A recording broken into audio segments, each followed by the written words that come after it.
ఇక చూసినవా లక్ష్మి, నాకు ఇప్పటిదాకా జనం ఎందుకు నవ్వుతుర్రో అర్థం కాలే.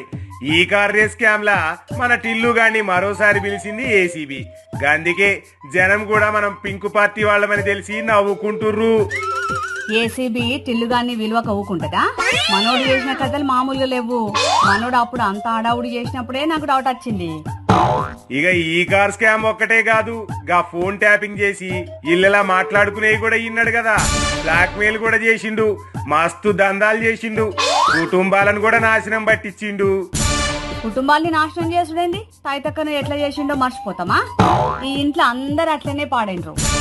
ఇక వీళ్ళు చేసిన పాపాలే ఇలా పార్టీని కథం పట్టిస్తున్నాయి. అంతే మరి, అధికారం ఉంది కదా అని ఇష్టం వచ్చినట్టు చేస్తే గిట్లనే ఉంటది.